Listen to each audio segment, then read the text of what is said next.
জাহান্নাম। মনে করো না ওটা দাদির বাড়ি, নানির বাড়ি, খালা শাশুড়ির বাড়ি, মনে করিও না। জাহান্নাম তো দেখনি, একসঙ্গে 17 রকমের আযাব জাহান্নামে এক একজন পুরুষ আর মেয়ের উপরে চাপানো হবে। 17 রকমের আযাব একসঙ্গে।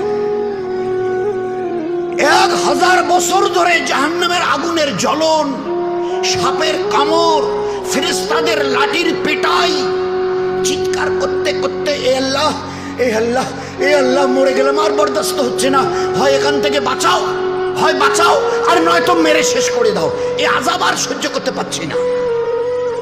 1000 বছর ধরে ওই পুরুষটা জাহান্নামে, ওই মেয়ে ছেলেটি জাহান্নামে চিৎকার করবে। আল্লাহ, কলিজা ফেটে যাচ্ছে, খিদায় পিপাসায় আর বরদাস্ত হচ্ছে না। 1000 বছর চিৎকারের পরে আল্লাহ ফেরেশতাকে বলবে, আল্লাহ তো দয়ালু, ফেরেশতাকে বলবে যাও যাও, আমার ওই বান্দা বান্দিরা 1000 বছর ধরে চিৎকার করছে, আল্লাহ মরে গেলাম, আল্লাহ হয় একটু কিছু খাওয়াও, একটু কিছু পানি দাও, পান করবার জন্য কলিজা পর্যন্ত কলিজা ফেটে যাচ্ছে, হয় এখান থেকে বের করো, বাঁচিয়ে দাও, আর নয়তো আমাদের মৌত দিয়ে শেষ করো।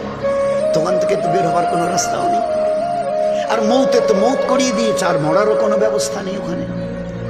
তো চিল্লাবার পরে আল্লাহ হুকুম দেবে, যাও এদেরকে একটু খানার পানি দাও। ফেরেশতারা বলবে, আল্লাহ কি খানা দেবো? বলে জক্কুম, জক্কুম খাবার জন্য।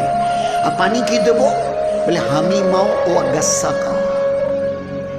জক্কুম বলা হয় একটা কাঁটাদার গাছ, আমরা এখন তো খুব একটা চোখে দেখা যায় না, ওই ময়নার গাছ রাস্তার ধারে হতো, আর এইরকম লম্বা লম্বা কাটা, আর একটা ঠিস ঠিস ঠিস ঠিস করে কাটা হতো, একেবারে চতুর্দিকে কাটা, ওই রকম কাটা যুক্ত গাছ জক্কুম তার নাম হবে।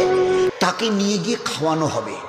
তো ওটা যখন ফেরেশতারা খাইয়ে দেবে, চতুর্দিকে কাটা থই থই করছে, তো গলার মাঝখানে গিয়ে আটকে যাবে, না গিলতে পারবে, না অক করে ফেলে দিতে পারবে, না ঢোক গিলতে পারবে, না ফেলতে পারবে, গলার মাঝখানে গিয়ে পেট আর মুখের বাইরে আটকে যাবে গলায়।